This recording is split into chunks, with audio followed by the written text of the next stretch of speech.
Në botën e bimëve, trëndafilat janë ndër simbolet më të njohura të bukurisë dhe dashurisë, por rrallëherë mendojmë për historinë e tyre të gjatë dhe të mahnitshme.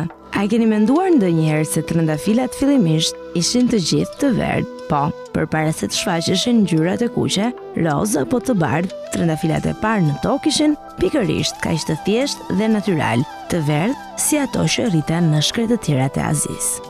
Ky zbulim vjen nga një studim i thelluar gjenetik i kryer nga Universiteti i Putaris në Pekin, që shqyrtoi gjenomin e Rosa persica, një specie shumë e lashtë dhe primitive që jeton në pjesë të largëta të Azisë, nga Irani deri në Siberi.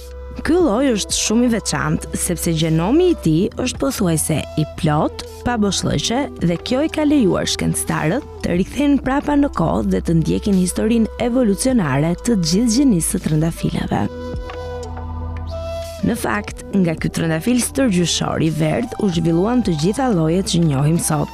Ngjyrat e bardha ishin hapi i parë i rëndësishëm në këtë ndryshim, ndërsa ngjyrat më të ndritshme, si e kuqja apo roza, u shfaqën shumë më vonë. Ky ndryshim i ngjyrave nuk ndodhi rastësisht, por ishte rezultati i përzgjedhjes së qëllimshme nga njerëzit që kultivuan trëndafila për dëshirën e tyre, duke i transformuar gradualisht në lule më të bukura dhe më të pasura në ngjyra. Por evolucioni i trëndafilave nuk lidhet vetëm me ngjyrat. Studiuesit kanë zbuluar gjithashtu se trëndafilat e dikurshëm kishin një gamë shumë më të gjerë aroma se sa ato që ne njohim sot. Aromat natyrale dhe të pasura ishin pjesë thelbësore e identitetit të tyre, por me kalimin e kohës, për shkak të nevojës për të pasur lule më të çndrueshme ndaj sëmundjeve dhe më rezistente ndaj plakjes, aroma u zhvendos në një pozicion më pak të rëndësishëm. Kjo do të thotë se sot shumë trëndafila kanë humbur atë nuancë të veçantë të aromës që dikur i bënte të tillë.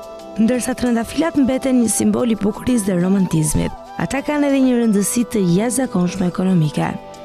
Industria globale e trëndafilave është një treg i madh me vlerë mbi $100 miliardë në vit, ku vende si Holanda, Kolumbia dhe Kenya luajnë një rol kyç si eksportues kryesor. Përgjithsisht, ato përdoren për prodhimin e vajit të trëndafilit në parfumeri, kozmetik dhe produkte natyrale, duke sjellë fitime të konsiderueshme e duke nxitur ekonominë vendese. Kuptimi i origjinës dhe historisë së trëndafilave na ndihmon të ruajmë dhe mbrojmë më mirë këto lule të mrekullueshme. Njohja e lidhjeve gjenetike dhe evolucionare mundëson kultivimin më të mirë të varieteteve, duke siguruar që të mos humbasin karakteristikat unike dhe natyrore që i kanë bërë kaq të dashura ndër shekuj.